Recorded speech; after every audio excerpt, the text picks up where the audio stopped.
Coffee red ಆದಮೇಲೆ ಆ ಕಲರಲ್ಲಿ ಅಲ್ಲಿ ನೋಡಿ. ಹಾಂ ಹಾಂ ಹಾಂ ಹಾಂ ರೆಡ್ ಇದೆ ನೋಡಿ ನೋಡ್ಕೊರಿ ವಿನರ್. ಅದು ಅರೇಬಿಕಾ ಕಾಫಿ. ಇದು arabica coffee. Normally robusta coffee ಎಲ್ಲ ಸ್ಪ್ರೆಡ್ ಆಗಿರುತ್ತೆ ಅಂಬ್ರೆಲಾ ತರ. ಅರೇಬಿಕಾ ಕಾಫಿ ಈ ತರ ಇರುತ್ತೆ.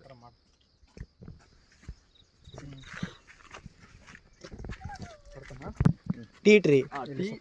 ಪ್ಲಾಂಟ್ ಬೇರೆ ಇರುತ್ತೆ, ಚಾ ಪ್ಲಾಂಟ್ ಅಂತ ಹೇಳ್ತಾರೆ. ಇದು ಟೀ ಟ್ರೀ. ದೊಡ್ಡದಿದೆ, ದೊಡ್ಡದು ಮರ ಆಗುತ್ತೆ. ಟೀ ಪ್ಲಾಂಟ್ ಬಂದು ಚಿಕ್ಕದೇ ಇರುತ್ತೆ. ಅದ್ರಲ್ಲಿ ಚಾ ಮಾಡ್ತಾರೆ, ಇದರಲ್ಲಿ ಆಯಿಲ್ ಮಾಡ್ತಾರೆ.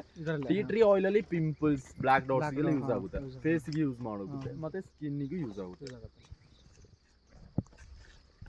ನಾರ್ಮಲಿ ಪೆಪ್ಪರ್ ಚಿಕ್ಕದಾಗಿರುತ್ತೆ, ಖಾರನು ಸ್ವಲ್ಪ ಕಮ್ಮಿ ಆಗಿರುತ್ತೆ, ಮತ್ತೆ ಒಂದು ವರ್ಷಕ್ಕೆ ಒಂದ್ಸಲ ಬರುತ್ತೆ. ನಾರ್ಮಲ್ ಅಲ್ಲಿ ತೋರಿಸಿರೋ ಪೆಪ್ಪರ್ ಇದು ಬಂದು 3 ವರ್ಷಕ್ಕೆ ಒಮ್ಮೆ ಬರುತ್ತೆ. ಆಮೇಲೆ 20% ಹೈ ಸ್ಪೈಸ್ ಇರುತ್ತೆ. ನಾರ್ಮಲ್ ಪೆಪ್ಪರ್ ಗಿಂತ ಡಬಲ್ ಸೈಜ್ ಇರುತ್ತೆ.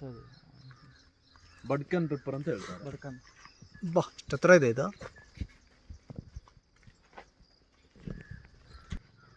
ಈ ಮೊಣಕಾಲು ನೋವಿಗೆ ಎಲ್ಲ ಕಡಿಮೆ ಆಗೋದಿಲ್ಲ ಯಾವ ವರ್ಷ ಟೈಮ್ ತಗೊಳುತ್ತೆ. ಆಮೇಲೆ ಕಂಟಿನ್ಯೂ ಬರುತ್ತೆ. 1 ವರ್ಷ ಆದ್ಮೇಲೆ ಬರ್ತಾ ಇರುತ್ತೆ. ಸೀಸನ್ ಎಲ್ಲ ಇರಲ್ಲ ಇದಕ್ಕೆ.